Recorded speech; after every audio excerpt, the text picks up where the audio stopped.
is the future, and the UK I want y'all to hear this. An active role.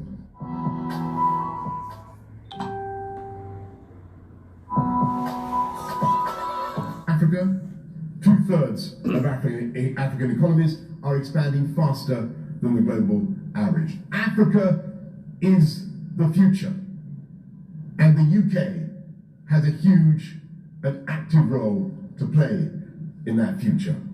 And I hope you agree. Because we are and we will be a partner, your partner, through thick and thin. Our universities are helping to educate the next generation of African entrepreneurs. We're helping to provide security, as I've seen myself, in Somalia, South Sudan, the Sahel, and beyond. Our businesses, our investors, our entrepreneurs, our mind-bogglingly innovative financial services sector are helping Africans from Casablanca to Cape Town to face the future with confidence. Today, here in London, here in this fantastic hotel, which I think I gave planning permission for, in the days when I was, and a lot of the stuff you see around, I think I helped to build. I'm proud to say. This fantastic city, we are bringing together leaders of nations and businesses, and I hope that this meeting will. I just want my people to understand what he talking about. He said Africa is the fastest growing economy in the world today. And he says is that Europe has to recolonize Africa. See, my people are so unaware of what's going on in the world today that we don't know we don't know when they killed Gaddafi that they started slavery again over there. So, in Libya, when they killed Gaddafi. So right now, you see China going into Africa, going for certain minerals. They are focused on recolonizing Africa, re-enslaving black people. See, this is what black people don't understand is white people never left their whole concept of race, of enslaving black people. We have the misconception that white people on the North felt the slavery was so bad that they went to war to abolish slavery. That is the furthest thing from the truth. The truth is that white people in the North wouldn't be allowed to have jobs if the industry was allowed to keep slaves in the North. If you understand when they talk about poor white tribes, the reason why it is mostly related to Southerners is because during slavery, a lot of white Southerners were unemployed. They did not have jobs because the wealthy Southerners' economy was based off of land ownership and producing crops off of agriculture. So they benefited off of slaves, which didn't require to employ white people except for what they needed as overseers. So they might have, for every 10 slaves, they might have one or two, they might have one overseer. Depending on what the counties require, depending on how much they felt an uprising was occurring in that area. But the reason why poor whites in the North were opposed to slavery was because they did not want to have to compete with slaves for jobs. Period. That's all it is. All it is. They went into agreements to maintain the system of slavery, to decide which part of the country would be slave country and would be free states. This shows you there was no real moral apprehension to slavery. This shows you that slavery was the Civil War was driven by economics. The war had already begun, And he had promised, Lincoln said, I will take slaves, I will abolish slavery in the rebellious states. So you have to understand the wording. And stop letting these people trick you into thinking that, oh, white people felt, oh, it was so bad, we're going to end slavery. No. Had nothing to do with us. Ending slavery was just a byproduct of that because we was used as a means to strip the South as their economic power.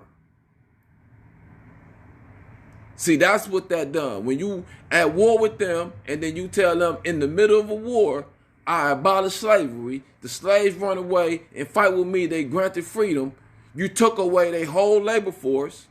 This is how the North won the war. Use blacks for their benefit. This Civil War was not for the benefit of blacks. These people have the same mentality. They still have the same lack of consciousness, the same lack of humanity that they always have had. This is what I need black people to understand.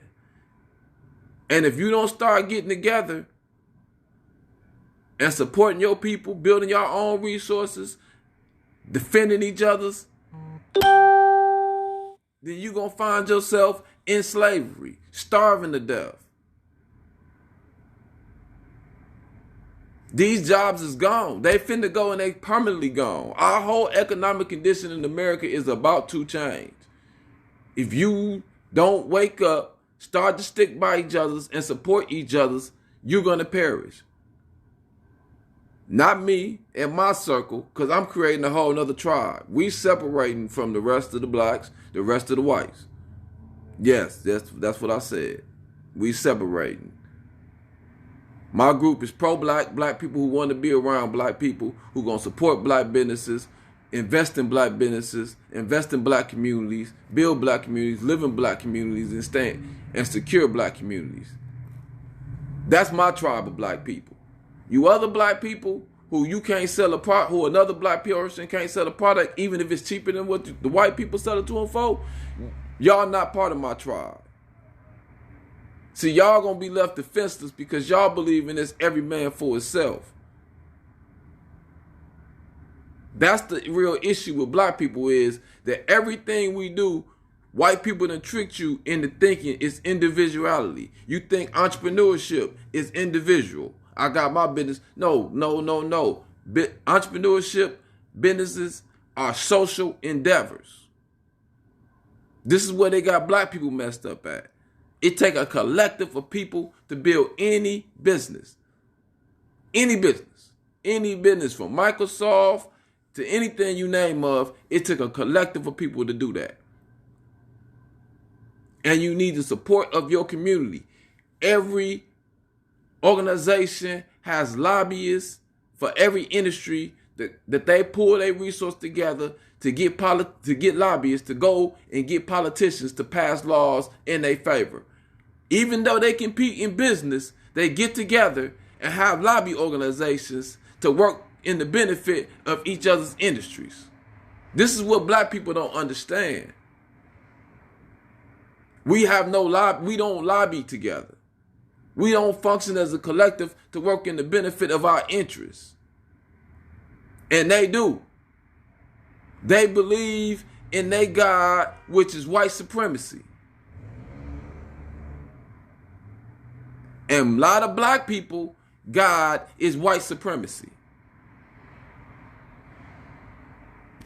When you ask why there's not a lot of black businesses, it's because the hate that black people have for black people, that we do not support each other's, so everybody else can come in our community and establish a business.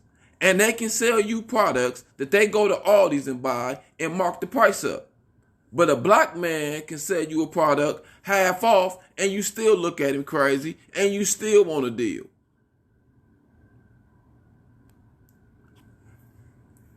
Listen, we are the second biggest supporters of racism against ourselves. We are the biggest backbone to racism.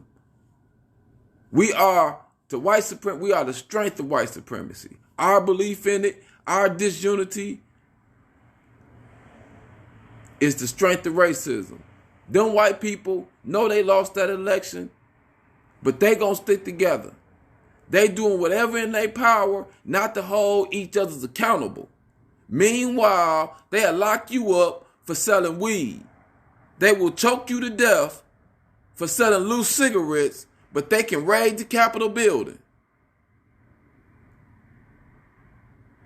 If y'all don't understand that they sticking together at all costs, right or wrong, like family, and that's their strength, you're not part of my tribe.